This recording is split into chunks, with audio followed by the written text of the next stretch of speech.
Picture this. You arrest a black woman for a hit and run she didn't commit. Ignore her judicial ID, tell her she doesn't look like any judge you've ever seen in Minnesota. Handcuff her, hold her in detention. Then, the next day, you walk into court for an assault case against you and she's sitting on the bench. That's exactly what happened to Hennepin County Sheriff's deputies Justin Lumberfield and Edward Luke. And what they didn't know was that Judge Pamela Mitchell had just transferred to their district, a move so recent, even the court clerk hadn't updated the roster. If you are ready to see institutional racism taken down, like this video and drop a comment telling me where you're watching from. And if this is your first time here, hit that subscribe button right now, because you won't want to miss tomorrow's story of cops messing with the wrong people and finding out. Now let's see how a 52-year-old state magistrate judge ended up in handcuffs on I-94 and how two deputies ended up staring at her from the defendant's table the very next morning. Pamela Mitchell wasn't expecting to spend Saturday night in a holding cell. At 52 years old, the Minnesota State Magistrate Judge had spent 26 years building a reputation for precision, fairness, and unshakable composure. She presided over criminal cases, civil disputes, family court battles that left attorneys hollowed out by the end.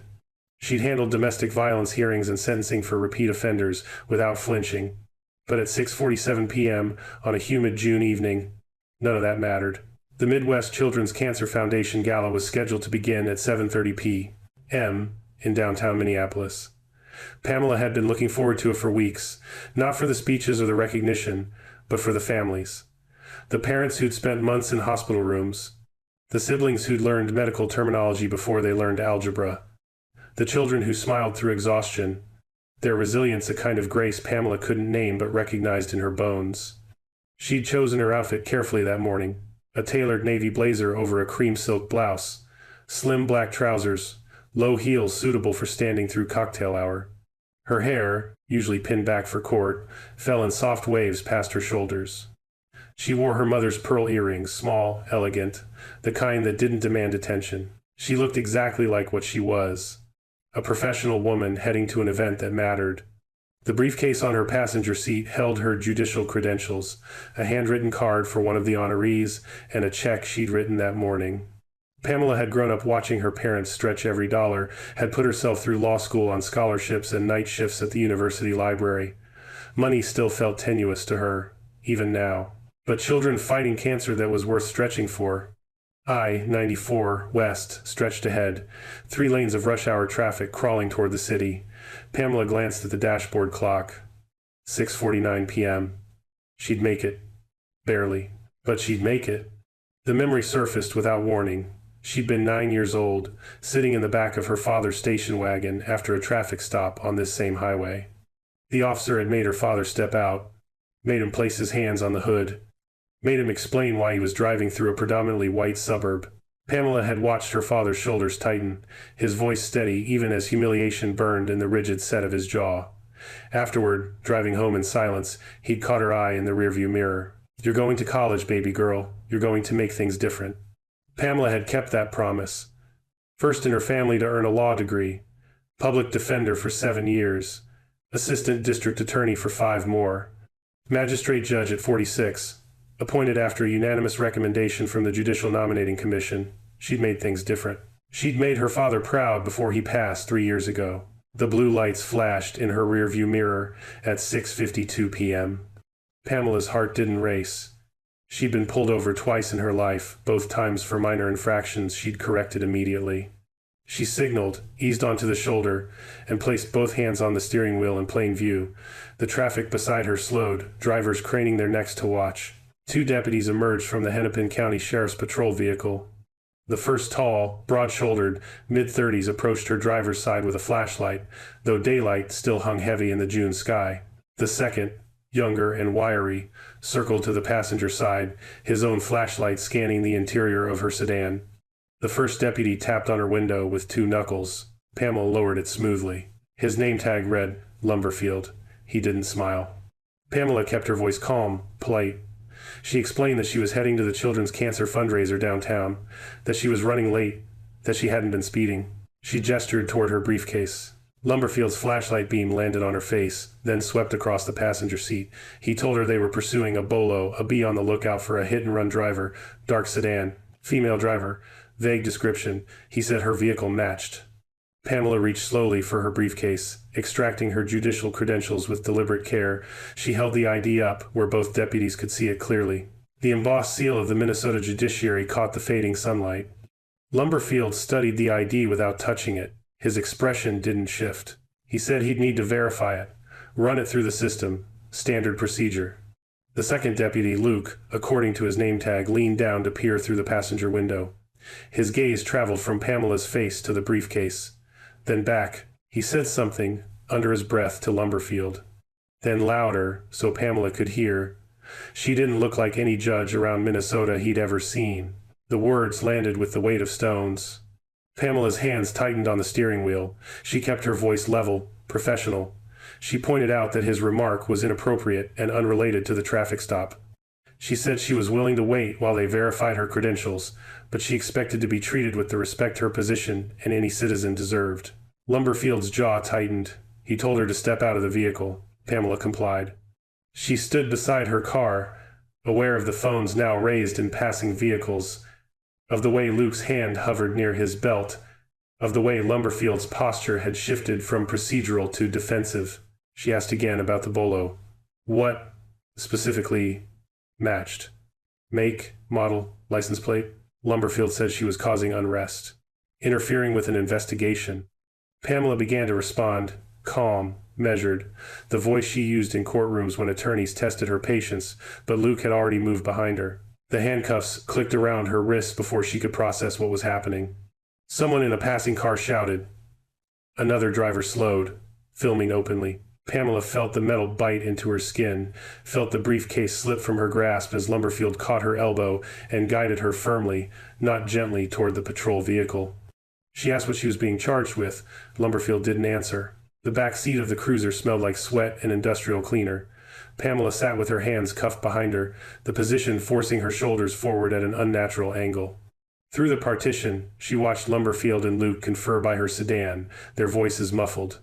Luke gestured toward the highway, toward the gathering phones. Lumberfield shook his head, said something sharp. The engine started. The cruiser pulled back onto I-94, heading not toward downtown Minneapolis, but west, toward the Hennepin County Sheriff's Office substation. Pamela stared out the window as the city skyline receded. The gala would start in 38 minutes. The families would gather. The speeches would begin. The children would smile through their exhaustion. She wouldn't be there. She'd spent her career fighting for fairness.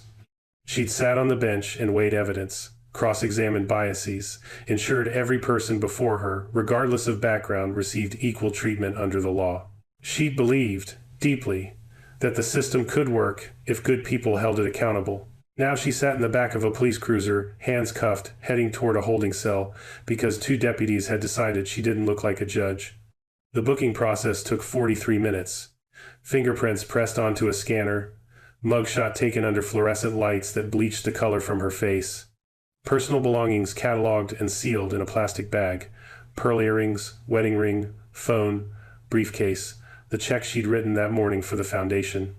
An officer at the desk, older, gray-haired, name tag reading Kowalski, glanced at the intake form, then at Pamela. He asked Lumberfield if they'd verified her credentials. Lumberfield said they'd run it through the system. The credentials checked out. But she'd been uncooperative, argumentative, interfering with official duties. Kowalski's gaze lingered on Pamela for a long moment. He looked like he wanted to say something. Instead, he initialed the form and slid it back across the counter. Pamela was led to a holding cell 8 feet by 6, concrete block walls, a metal bench bolted to the floor. The door clanged shut. The lock turned. She sat on the bench, still in her blazer and cream blouse, her mother's earrings already confiscated. The cell smelled like bleach and desperation. Somewhere down the corridor, another detainee shouted something incoherent. The fluorescent lights hummed overhead, relentless. Pamela didn't cry. She'd learned early in her legal career that tears were a luxury she couldn't afford in spaces where every reaction was cataloged, every emotion weaponized. But sitting alone in that cell, watching the minutes crawl past on the wall clock visible through the bars, She felt something crack open inside her chest. The gala would be over by now. The children would have gone home, clutching their certificates and gifts, their parents grateful for one evening of normalcy. She'd missed it. All of it. Hours passed. The lights never dimmed. A tray of food arrived through a slot in the door, something beige and shapeless, a carton of milk, a plastic spoon. Pamela didn't touch it. At 11:17 p.m., Kowalski appeared outside the cell. He told her bond had been posted. She was free to go. Pamela stood slowly, her body stiff from hours on the metal bench. She collected her belongings at the front desk, signing forms with hands that felt disconnected from her body. Her phone showed 17 missed calls, 9 voicemails. She didn't listen to them. The night air was cool when she stepped outside. Her sedan had been towed to the impound lot. She'd need to retrieve it tomorrow. For now, she called a rideshare and waited under the fluorescent glow of the station's exterior lights. The driver didn't ask questions. Pamela sat in the back seat, watching the dark stretch of highway roll past, and thought about her father's hands on the hood of that station wagon 30 years ago. She thought about the children at the gala she'd missed. She thought about Lumberfield's skeptical stare and Luke's casual cruelty. She thought about Monday morning, when the Hennepin County Courthouse would open its doors and the week's docket would begin. And for the first time since the handcuffs had clicked around her wrists, Pamela Mitchell smiled. Her townhouse in South Minneapolis smelled stale when she opened the door. Mail scattered across the entryway floor. The coffee maker she'd set to auto-brew Saturday morning had long since shut itself off, leaving cold sludge in the carafe. Pamela dropped her briefcase by the door and walked directly to the shower. The hot water scalded her skin. She stood under the spray until it ran lukewarm, washing away the holding cell's bleach smell, the residue of humiliation that clung to her like smoke. When she finally stepped out, wrapped in her robe, her phone was ringing. 17 more missed calls. Messages from the Foundation's director, apologizing for her absence, hoping everything was all right, texts from colleagues asking if she'd heard about the reassignment, an email from the court administrator confirming what Pamela had temporarily forgotten. Her transfer to the new district courtroom had been finalized Friday afternoon, effective Monday morning. She'd be presiding over cases in Hennepin County's 4th Judicial District, including pending matters transferred from Judge Randolph's docket after his retirement. Pamela sat on the edge of her bed, phone in hand, and scrolled through the case list. Pending criminal matters, civil disputes, a handful of preliminary hearings, and there, scheduled for 10 a.m., Monday morning, State of Minnesota v. Justin Lumberfield and Edward Luke. Assault charges stemming from an incident during an arrest 6 months prior. Witnesses lined up. Evidence logged. Attorneys of record already filed. Pamela set the phone down carefully. Her hands didn't shake. Her pulse didn't quicken. She simply sat there, absorbing the information with the methodical calm of someone who'd spent decades weighing evidence. The system had handed her an opportunity. Not revenge. She didn't traffic in revenge, but accountability. The real kind. The kind that mattered. She thought about her mother, who'd worked double shifts as a nurse's aide to keep the lights on after Pamela's father died. About the law school professors who told her she was too soft-spoken for trial work, that she should consider corporate law instead.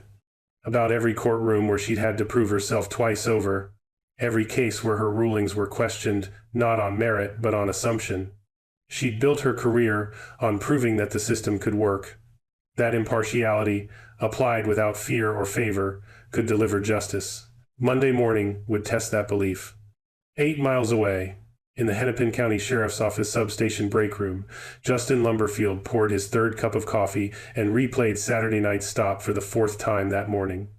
Edward Luke sat across from him, scrolling through his phone without looking up. The shift had been quiet. 2 DUIs, 1 domestic disturbance, routine paperwork. The Mitchell arrest hadn't been mentioned in the log beyond the standard intake notation. No complaints filed, no supervisor inquiries, just another stop in a long list of stops.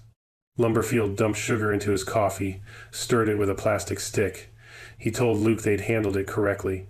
The bolo had been legitimate. Her attitude had escalated the situation. The credentials had checked out eventually, but procedure required verification. Everything by the book. Luke grunted agreement without looking up from his phone. They had court at 10 a.m. The assault case, some protester claiming excessive force during a demonstration last winter. Luke had pushed the guy back when he'd gotten too close to the police line. The guy had fallen, hit his head, made a scene. Standard crowd control scenario blown out of proportion by activists with cameras. Lumberfield finished his coffee. He wasn't worried. The department's attorney was solid. The evidence was thin. The charges would be dismissed or reduced to nothing. They'd done this dance before. He clocked out at 8:47 a.m., drove home, showered, changed into the dark suit and tie required for court appearances.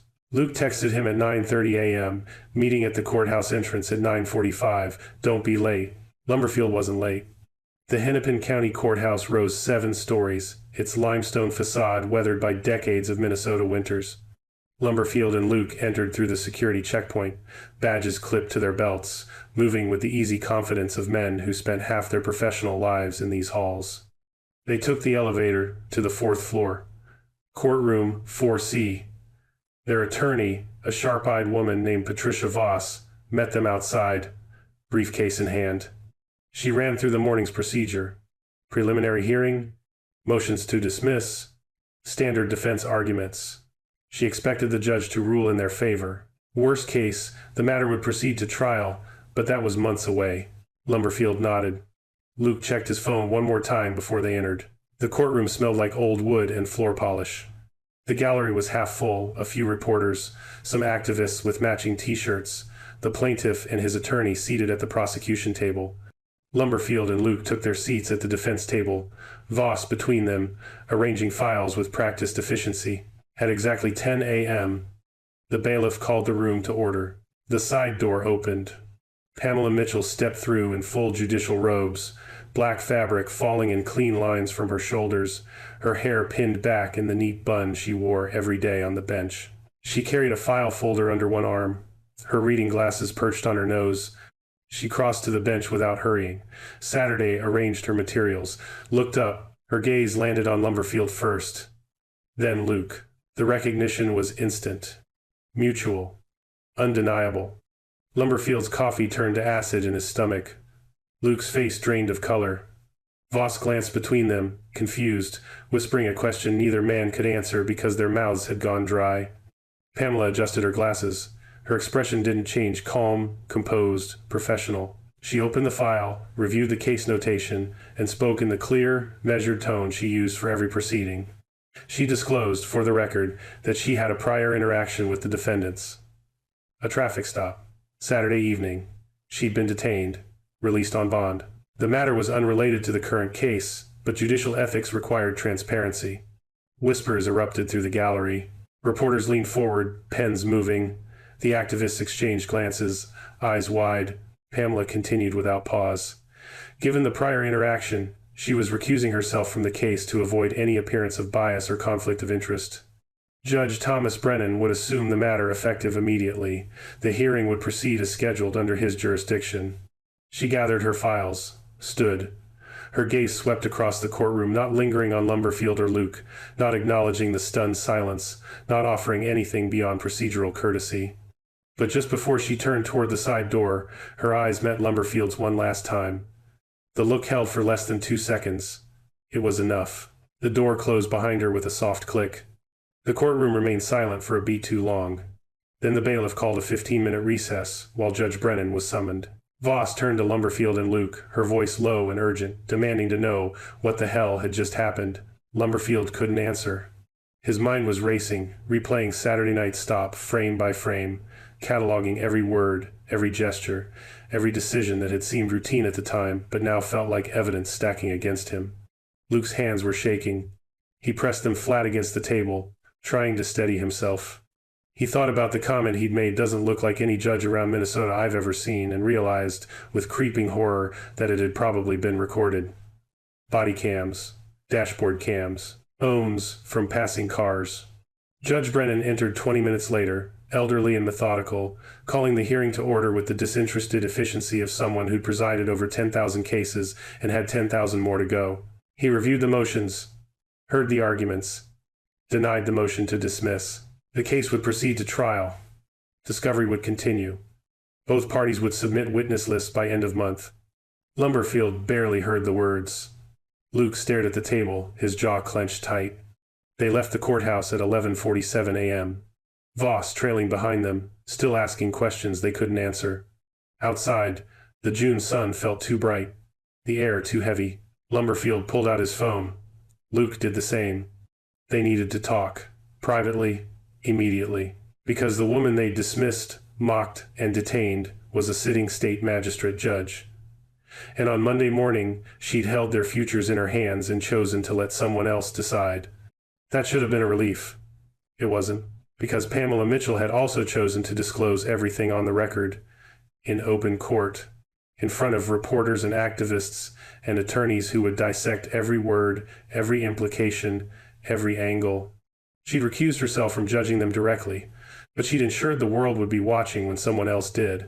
The realization settled over Lumberfield and Luke as they drove back to the station in separate vehicles, phones buzzing with messages from colleagues who'd already heard whispers, questions piling up faster than they could answer.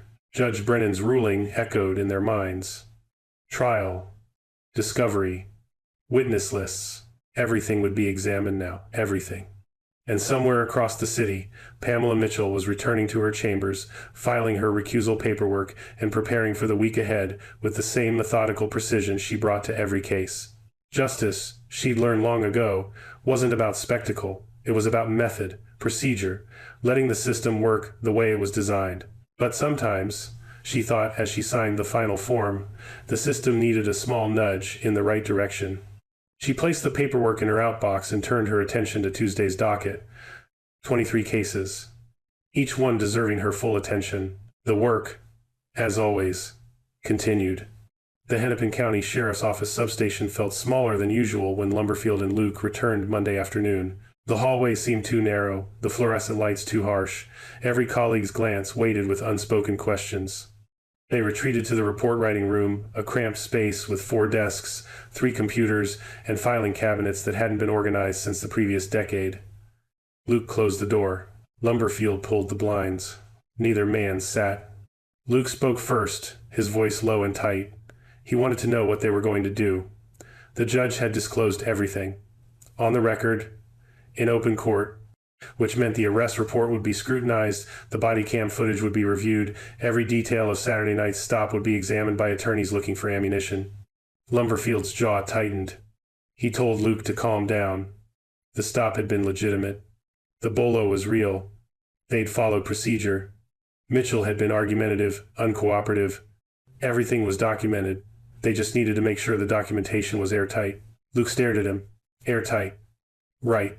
Lumberfield moved to the nearest computer, logged in with hands that were steadier than they should have been.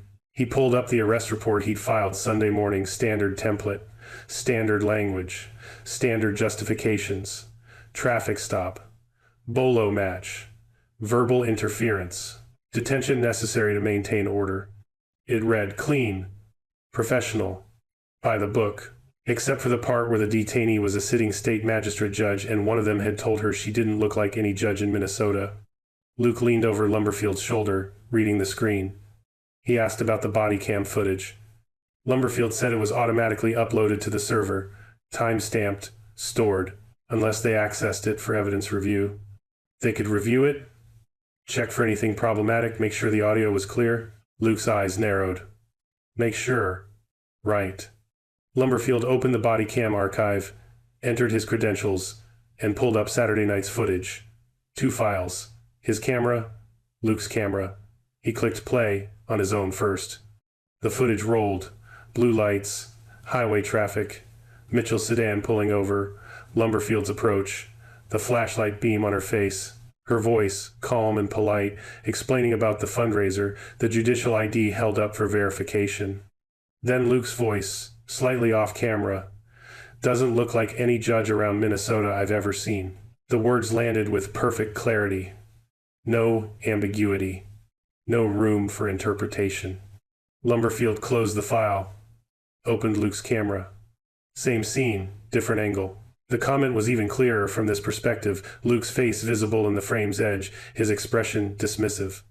Luke stepped back from the computer. He ran both hands through his hair, exhaled slowly. He asked what they were going to do. Again, Lumberfield didn't answer immediately. His mind was working through possibilities, scenarios, outcomes. The footage was damning. Not criminal, nothing they'd done violated protocol in any prosecutable sense. But optics mattered. Context mattered. A black judge detained after presenting credentials, after a deputy made a comment that could easily be framed as racially motivated. The assault case would draw attention now.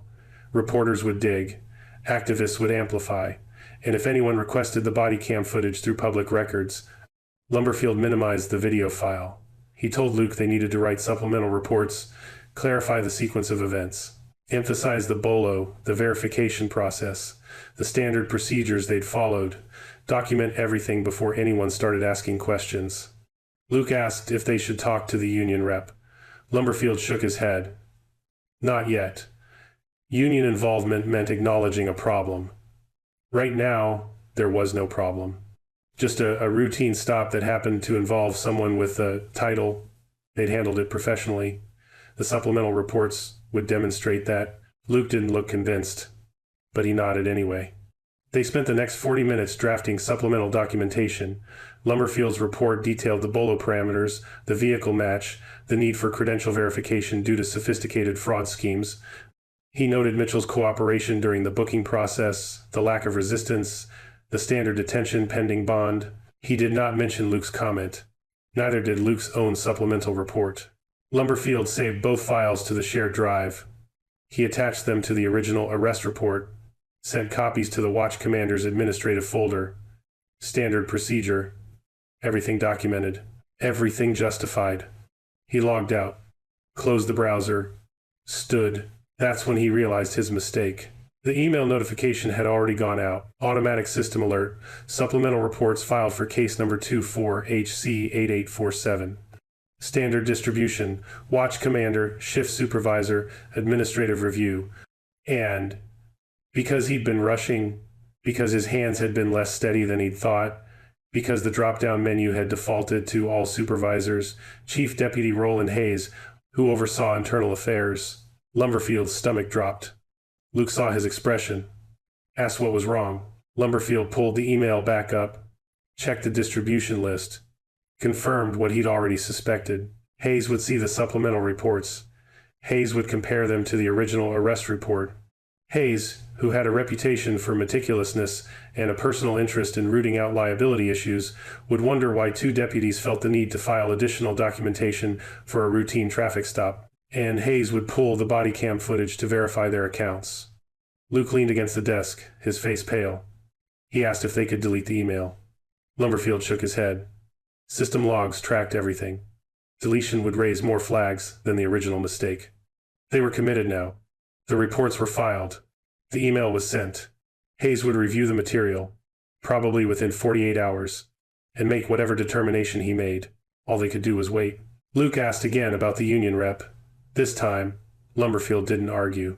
Across the city, in a home office lined with legal texts and framed commendations, Pamela Mitchell sat at her desk reviewing her own options. The recusal had been necessary, ethically required, but disclosure had been a choice, and she'd chosen transparency. Let the record reflect what happened. Let the public see. Let the system respond. She'd contacted her attorney that morning, David Rashad, civil rights specialist, 20 years of experience litigating police misconduct cases. She'd known him since law school, trusted his judgment, respected his restraint. He didn't chase headlines. He built cases. Rashad had listened to her account without interrupting. Then he'd asked 3 questions. Did she want to file a formal complaint? Did she want to pursue civil litigation? Did she want to let it go? Pamela had answered the 3rd question first. No. She would not let it go. She'd spent her career enforcing accountability. She'd sentenced defendants who'd made mistakes, who'd let bias guide their decisions, who'd abused the authority granted to them. She'd done so impartially, dispassionately, without personal investment. This time, the system had failed her, and if she didn't hold it accountable, who would? Rashad had advised patience. Let the assault case proceed. Monitor how the department responded to the disclosed arrest. Document everything. If patterns emerged, if Lumberfield and Luke had histories of similar incidents, if the department tried to bury the matter, then they'd have grounds for a comprehensive civil rights lawsuit. But rushing would weaken the case. The strongest litigation came from meticulous preparation. Pamela had agreed. She would wait, document, prepare. But she would not be silent. At the substation, a junior deputy named Angela Torres, sat in the break room nursing lukewarm coffee and scrolling through the internal case log. She'd overheard Lumberfield and Luke in the report writing room earlier, fragments of conversation through the closed door, voices too low to parse but tense enough to notice. Torres had been with the department for 18 months, long enough to recognize when senior deputies were worried, long enough to know that worry usually meant mistakes. She pulled up the case log, found the entry for Saturday night, read the arrest report, noted the detainee's name, Pamela Mitchell, title, State Magistrate Judge. Torres blinked, set down her coffee. Read the report again. Then she pulled up the body cam footage request form, filled it in, submitted it. The system would notify her when the files were available for review, standard internal access, no special permissions required. She didn't know yet what she'd find, but instinct, honed through 18 months of watching senior deputies cover for each other, told her it would matter. By Tuesday morning, 3 separate investigations had begun without anyone officially announcing them. Chief Deputy Hayes had reviewed the supplemental reports, pulled the body cam footage, watched Luke's comment play 3 times before forwarding the matter to Internal Affairs with a terse note, review for potential bias violation. Angela Torres had received her body cam footage access, watched both cameras, taken notes, screenshot the most problematic exchanges. She hadn't decided yet what to do with them, but she'd started a file. And David Rashad had begun pulling records. Court cases involving Lumberfield and Luke. Arrest statistics. Complaints filed and dismissed. He was building a pattern map, looking for connections, waiting for the moment when documentation transformed into evidence. None of these 3 people knew about the others yet, but the threads were already intersecting, weaving toward a conclusion none of them could fully predict. Justice, Pamela thought as she prepared for Wednesday's docket, wasn't a single moment. It was a process. Slow, methodical, built on procedures and protocols that most people never saw. But when the process worked, when documentation met scrutiny, when bias met accountability, when power met consequence, the results could reshape systems. She just had to wait for the threads to tighten and trust that they would. The formal complaint arrived at the Hennepin County Sheriff's Office on a Thursday morning, 3 weeks after Pamela Mitchell's arrest. Hand-delivered by a process server, signed for by the administrative assistant, who normally handled parking citations and records requests. The envelope contained 47 pages. Civil rights violation lawsuit, false arrest, racial discrimination, unlawful detention. Filed in Federal District Court under 42 U.S.C. Section 1983, with plaintiff Pamela Mitchell, represented by attorney David Rashad. By noon, the complaint had been forwarded to the county attorney's office. By 2 p.m., it had landed on the desk of Sheriff Thomas Gunderson, who read it twice before calling an emergency meeting with his executive staff. By 4 p.m., Lumberfield and Luke had been placed on administrative leave pending investigation. The complaint was methodical. It outlined the traffic stop sequence minute by minute, citing body cam timestamps, transcripts of recorded exchanges, witness statements from passing motorists who'd filmed portions of the incident. It noted the Bolo's vague parameters, dark sedan, female driver, and documented 17 other vehicles matching that description that had passed the same stretch of highway without being stopped. It presented Luke's comment in full. Doesn't look like any judge around Minnesota I've ever seen. Audio analysis confirmed the words, transcribed verbatim. Context made the implication clear. It detailed the detention, the booking process, the holding cell, the missed fundraiser for child cancer support, the emotional distress of being treated as a criminal despite presenting valid judicial credentials, and it included discovery requests. Comprehensive, sweeping. Every arrest report filed by Lumberfield and Luke over the past 5 years. All body cam footage. Internal communications. Training records. Disciplinary history. Complaints filed and dismissed. The county attorney assigned the case to external counsel, a downtown firm specializing in municipal defense. They would handle depositions, motions, trial preparation, standard procedure for litigation involving law enforcement. But this wasn't standard litigation. The plaintiff was a sitting state magistrate judge. The allegations involved racial bias documented on video, and the media attention had already begun. The pretrial hearing took place 8 weeks later in federal court, Judge Lawrence Kincaid presiding. The courtroom was packed, reporters in the gallery, activists wearing t-shirts that read "ACT Accountability Now," and a handful of sheriff's deputies in plain clothes watching silently from the back rows.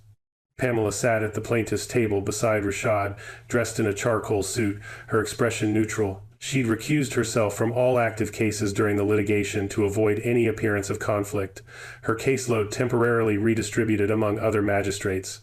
Across the aisle, Lumberfield and Luke sat with their attorney, a silver-haired litigator named Charles Whitman who'd spent 30 years defending police departments.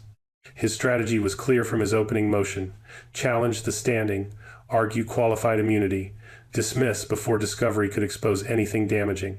Judge Kincaid denied the motion to dismiss. Discovery would proceed. Rashad requested expedited production of documents. The defense objected, citing volume and sensitivity. Kincaid split the difference. Priority documents within 30 days. Remaining materials within 60. The first batch arrived exactly 30 days later. 2,000 pages of arrest reports, incident logs, internal memos. Rashad's paralegal team spent 70 hours cataloging and cross-referencing. Patterns emerged. Lumberfield and Luke had conducted 847 traffic stops over a 4-year period. Of those, 394 involved minority drivers, 46, 5% of the total, despite minorities representing 23% of the county's driving population. Of the arrests made during those stops, 67% involved Black or Hispanic individuals. 38 complaints had been filed against the deputies in that time frame. 34 had been dismissed as unsubstantiated. 4 had resulted in written reprimands, later expunged from their files. The body cam footage told a more detailed story. Rashad's team isolated 12 stops, where deputies made comments similar to Luke's remarks about appearance, demeanor, credibility that correlated with the driver's race. In 6 cases, the drivers had been detained, despite presenting valid identification. In 4 cases, the drivers had filed complaints that were later dismissed. One driver was a doctor, another was a high school principal, a third was a county social worker. All of them had been treated as suspects first, citizens second. Rashad compiled the evidence into a supplemental brief.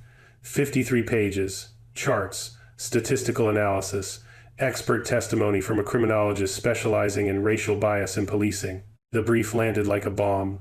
The whistleblowers emerged during the discovery phase, anonymously at first. Angela Torres had kept her file private for weeks, uncertain what to do with it. But when the lawsuit went public, when she saw the patterns Rashad had documented, she realized her silence made her complicit. She contacted Internal Affairs, requested confidentiality, provided her screenshots, her notes, her observations of Lumberfield and Luke's behavior in the months since the arrest. She also mentioned something she'd overheard, a conversation in the locker room about quotas not official policy, but an unspoken expectation to maintain certain arrest numbers, particularly in high-traffic areas where stops were less likely to draw scrutiny. Internal Affairs opened a parallel investigation. Within days, 3 other deputies came forward, also requesting anonymity. They corroborated Torres's account. They described a departmental culture that rewarded aggressive enforcement, that measured success in numbers rather than community trust, that tacitly encouraged stops targeting high-probability suspects. One deputy provided emails. Another provided a supervisor's informal log handwritten notes, tracking monthly arrest totals by deputy, with stars beside names that exceeded expectations. Lumberfield and Luke's names had stars for 36 consecutive months. The depositions began in October. Lumberfield went first. Rashad questioned him for 6 hours across 2 days. The transcript ran 347 pages. Lumberfield maintained that the stop had been legitimate, the detention necessary, the procedures followed correctly. He couldn't explain the statistical disparities. He denied any racial motivation. He called Luke's comment unfortunate phrasing, but insisted it hadn't influenced the decision to detain Mitchell. When Rashad played the body cam footage, Luke's comment, Lumberfield's lack of response, the decision to escalate, Lumberfield said he'd been focused on officer safety. He said Mitchell's demeanor had concerned him. He said everything looked different in hindsight. Rashad let the silence hang after that answer. Let Lumberfield's own words create the implication. Luke's deposition was shorter, 4 hours. He was quieter than Lumberfield, more careful with his words, but when Rashad asked him to explain what he'd meant by the comment, Luke hesitated too long. His answer, something about not recognizing her from courthouse interactions, rang hollow even in transcript form. Rashad asked if Luke had interactions with other judges. Luke said yes. Rashad asked if he'd ever made similar comments about white judges. Luke said no, but clarified that white judges usually looked more formal. Rashad didn't follow up. He didn't need to. The answer would play perfectly in front of a jury. By December, the case had expanded beyond Lumberfield and Luke. The discovery materials had exposed systemic issues, the quota system, the training deficiencies, the complaint dismissal process that protected deputies rather than investigating allegations. 3 additional plaintiffs joined the lawsuit, represented by Rashad, the doctor, the principal, the social worker. All had been stopped by Lumberfield or Luke. All had been treated with suspicion despite valid credentials. All had filed complaints that disappeared into administrative review. The media coverage intensified. Local news ran segments on the enforcement log Torres had exposed. National outlets picked up the story, framing it as systemic bias in suburban policing. Community groups organized protests outside the sheriff's office, demanding accountability, demanding reform. Sheriff Gunderson held a press conference. He announced mandatory bias training for all deputies. He promised an independent review of arrest patterns. He said the department took these allegations seriously. But he didn't suspend Lumberfield or Luke. He didn't acknowledge the quota system. He called the statistical patterns concerning but not conclusive. Rashad responded with a motion to add the county and the sheriff's office as defendants under supervisory liability. Judge Kincaid granted it. The trial date was set for March. In her chambers, Pamela reviewed Rashad's case materials each evening after her temporary caseload was complete. She read the depositions, studied the statistical analyses, absorbed the testimonies from other plaintiffs who'd experienced what she'd experienced. She thought about her father's hands on that station wagon hood, about her mother's double shifts, about the promise she'd made to make the system work. This was the system working. Slowly, methodically, through documentation and discovery, through procedures designed to surface truth even when institutions resisted. It wasn't satisfying in the way revenge would be. It wasn't immediate, but it was real. And reality, Pamela had learned, was what lasted after the spectacle faded. Luke resigned in January, 2 months before trial. No public statement, no press conference, just a brief letter to Gunderson citing personal reasons and the need to pursue other opportunities. Privately, he'd been attending counseling sessions twice weekly. His attorney had advised him that resignation might demonstrate remorse, might reduce damages, might give him a path forward. Luke didn't know if he believed in paths forward anymore. But he couldn't keep showing up to work, couldn't keep pretending the uniform didn't feel like evidence now. Lumberfield refused to resign. He told his union rep that he'd done nothing wrong. He said the lawsuit was political theater, activist manipulation, a judge with a grudge weaponizing the system. His confidence was eroding, though. He'd stopped sleeping through the night. His wife had moved out in November. His friends at the department had stopped texting. The trial was 6 weeks away. And somewhere in Minneapolis, Pamela Mitchell was preparing to testify about the night she'd sat in a holding cell, missing a fundraiser for children with cancer, because 2 deputies had decided she didn't look like a judge. The system was working, slowly, but working. The trial began on a cold March morning, snow still clinging to the courthouse steps, the sky heavy with the promise of more to come. The federal courthouse in downtown Minneapolis had seen hundreds of civil rights cases over the decades, but this one drew crowds unlike anything the marshals could remember. Reporters lined up before dawn. Activists held vigil with signs and candles. Inside, the gallery filled within minutes. Standing room only, spectators pressed against the back wall.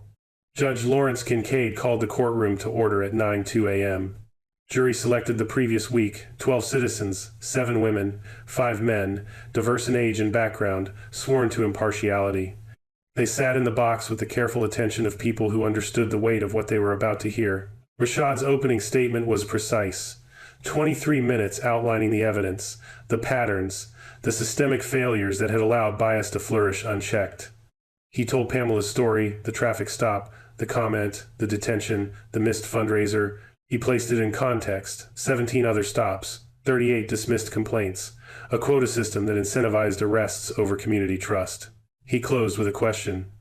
What happens when the people sworn to protect us decide who deserves protection based on how they look?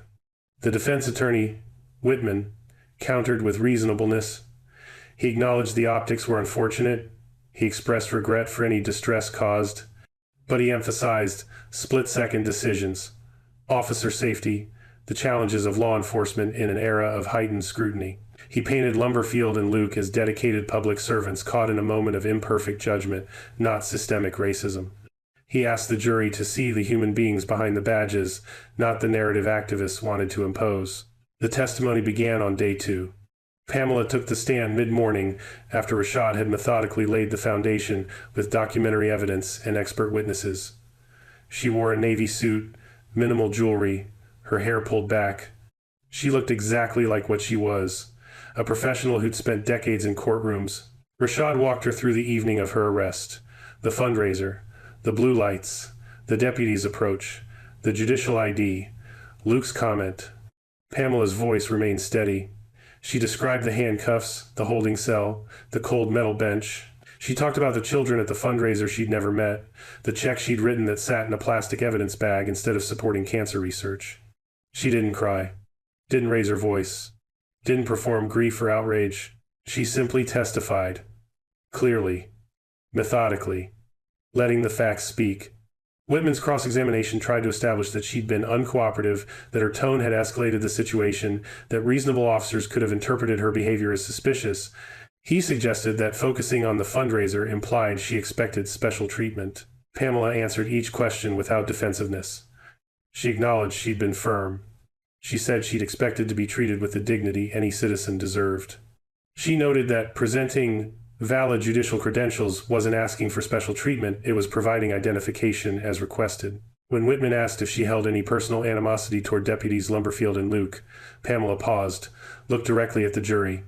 She said she held animosity toward systems that allowed bias to operate without accountability, toward training that prioritized quotas over community, toward complaint processes that protected officers instead of investigating allegations, but toward 2 men who'd made bad decisions. No. She felt disappointment, because they'd been given authority and had failed to use it responsibly. The jury absorbed this without visible reaction, but several jurors took notes. The other plaintiffs testified over the next 3 days. Dr. Raymond Cole, stopped while driving home from the hospital, detained for 90 minutes despite his medical credentials. Principal Linda Hayes, pulled over with her teenage daughter in the car, subjected to vehicle search while her daughter watched.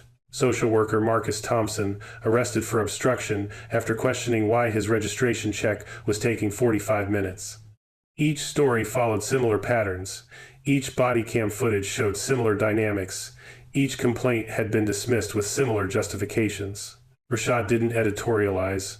He let the testimony stack, one after another, building weight through repetition.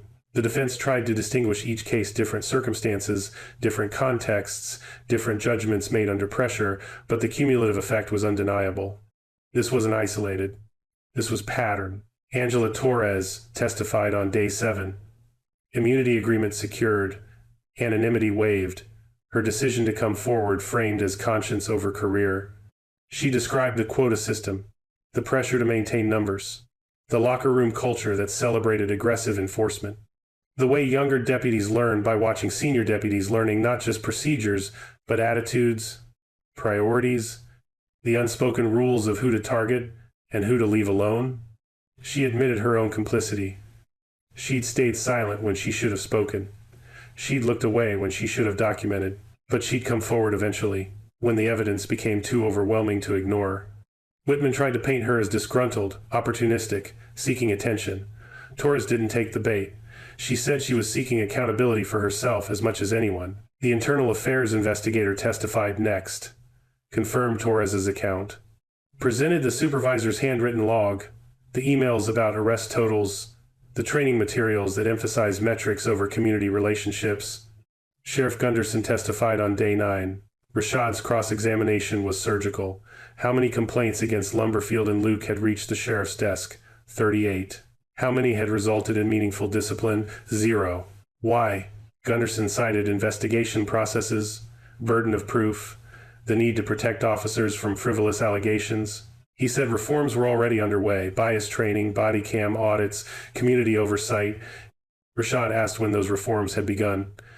Gunderson said after the lawsuit was filed.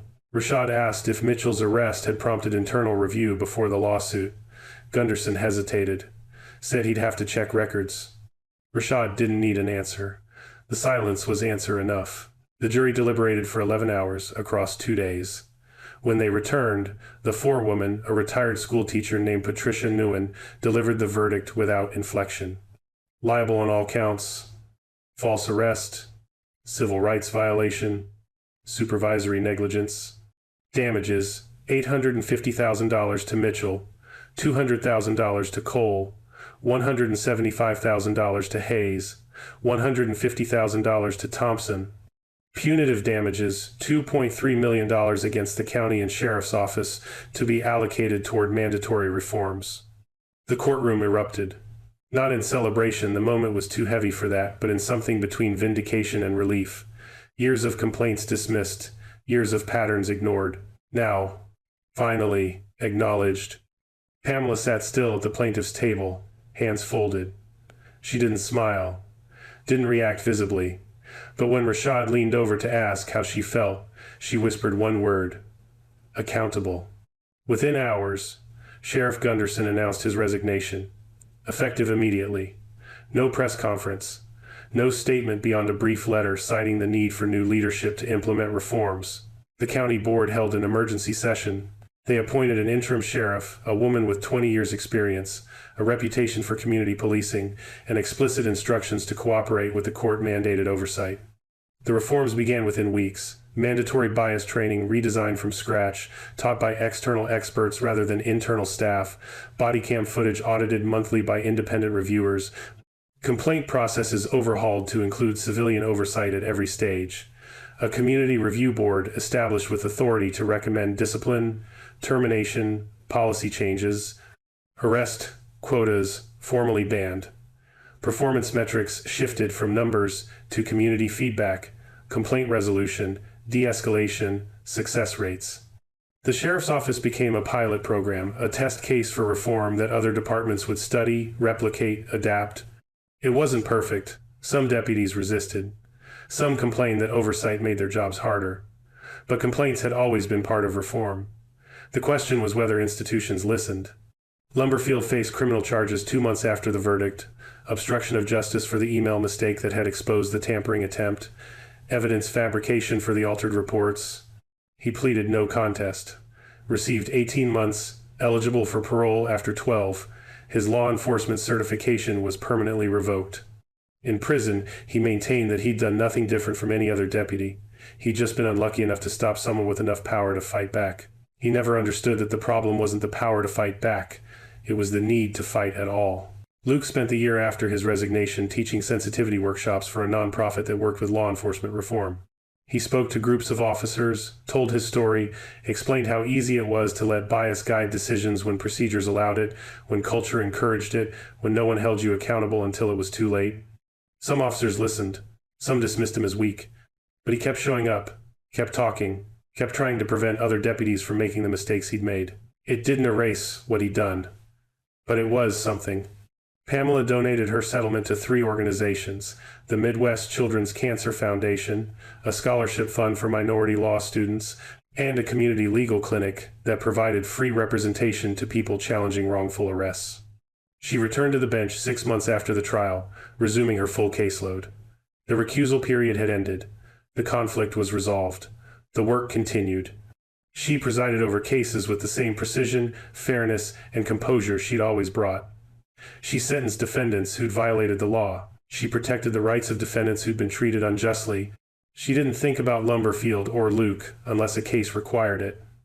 They were footnotes in a larger story, actors in a system that had finally, slowly, begun to change. On a warm afternoon in late May, Pamela drove I-94 west toward a speaking engagement at the Children's Cancer Foundation's annual gala. The same route she'd taken a year earlier. The same highway where blue lights had flashed behind her. This time, no one stopped her. The patrols were reformed. The quotas were gone. The oversight was real. Progress wasn't perfection, But it was progress. And sometimes, Pamela thought as she exited toward downtown Minneapolis, progress was enough. The Hennepin County Oversight Board held its inaugural meeting on a Thursday evening in September, 7 months after the verdict. 19 members, community activists, retired judges, civil rights attorneys, religious leaders, 2 former law enforcement officers who'd advocated for reform gathered in a renovated community center that smelled like fresh paint and possibility. Pamela Mitchell sat in the front row, invited as keynote advisor. She'd declined a permanent board position, citing judicial ethics and time constraints, but she'd agreed to consult during the foundational phase, lending credibility and institutional knowledge to a process that needed both. The interim sheriff, Rebecca Alvarez, addressed the board first. She presented data, arrest patterns over the previous 6 months, complaint statistics, body cam audit results. The numbers showed measurable change. Arrests down 23%, complaints down 41%, use of force incidents down 38%. Community satisfaction surveys showed cautious optimism. Trust hadn't been rebuilt overnight, but the trajectory was upward. Alvarez didn't sugarcoat the challenges. Budget constraints, limited training expansion. Some veteran deputies resisted the oversight mechanisms, viewing them as adversarial. Recruitment had slowed as prospective candidates worried about increased scrutiny. But the reforms were holding, the culture was shifting, the department was becoming something different, not perfect, but accountable. Pamela listened without interrupting. She took notes. When Alvarez finished, the board members asked questions detailed, probing, the kind that revealed they'd done their homework. One member, a community organizer named Jamal Stevens, asked about long-term sustainability. How would they ensure reforms lasted beyond the immediate aftermath, beyond the attention cycle, beyond the current leadership? Alvarez looked to Pamela. Pamela stood. She spoke for 12 minutes. She talked about systems versus individuals, how reforming individuals was necessary but insufficient, how real change required embedding accountability into structures that outlasted any single person's tenure. She discussed codifying oversight procedures, making them legally binding rather than discretionary. She emphasized transparency, publishing data, making body cam footage accessible, ensuring complaint processes were visible to the community. She ended with something her father had told her decades ago. Trust is earned slowly and lost quickly. Systems that forget that fail. The board approved its initial framework by unanimous vote. Monthly audits, quarterly public reports, annual reviews with community input, binding recommendations to the sheriff's office for disciplinary action when violations occurred. The meeting adjourned at 9:47 p.m. Pamela drove home through streets where patrol cars still circulated, but the presence felt different now. Less predatory, more present. She thought about how change always felt fragile in its early stages, how easy it would be to slide backward, how vigilance was the price of progress. But for tonight, vigilance was working. Justin Lumberfield was released on parole after serving 13 months.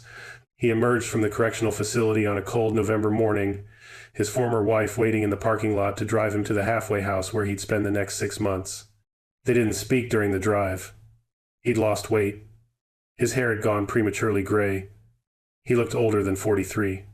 The halfway house was crowded, underfunded, staffed by overworked case managers who processed dozens of parolees weekly. Lumberfield attended mandatory counseling sessions. He worked part-time at a warehouse, loading boxes, avoiding conversations, keeping his head down. He applied for 3 security jobs. All 3 ran background checks. All 3 declined to interview. His parole officer suggested retraining, social services, community outreach, fields that might value his experience if he demonstrated genuine rehabilitation. Lumberfield didn't see the point. He believed he'd been made an example, not because he'd done anything uniquely wrong, but because he'd been unlucky enough to stop someone powerful. He never applied for the retraining programs. He never sought rehabilitation. 5 years later, he'd be working in warehouse logistics, still believing the system had failed him, never understanding that he'd failed the system first. Edward Luke's trajectory diverged sharply. The workshops he taught expanded from occasional sessions to a permanent position with the Minnesota Peace Officers Standards and Training Board. He developed curriculum modules on implicit bias, de-escalation, community engagement material drawn from research, best practices, and his own failures. He wasn't naive about his role. He knew some people saw him as someone trying to rehab his reputation. He knew activists questioned whether someone who'd participated in systemic bias could genuinely teach others to avoid it. But he showed up anyway. He told his story without softening it. He explained how easy it was to let prejudice guide decisions, how institutional culture could normalize bias, how accountability had to be more than abstract policy. He guest lectured at police academies. He consulted with departments implementing reform. He met with community groups, listening more than speaking, absorbing criticism without defensiveness. 3 years after his resignation, he was invited to speak at a national conference on policing reform. He shared the stage with activists, researchers, former officers who'd become whistleblowers. During Q&A, someone asked if he'd forgiven himself. Luke paused, shook his head. He said forgiveness wasn't his to grant. He'd harmed people. Mitchell, Cole, Hayes, Thompson, dozens of others who'd never filed complaints, but had driven home from traffic stops feeling degraded, violated, less safe than before. What he could do was work. Document patterns. Teach younger officers. Build systems that might prevent others from making his mistakes. He couldn't undo the past, but he could reduce the probability of similar futures. That was enough. It had to be. Pamela Mitchell's speaking engagements multiplied over the years following the verdict. The Children's Cancer Foundation invited her annually. Legal organizations requested her insights on judicial ethics and systemic accountability.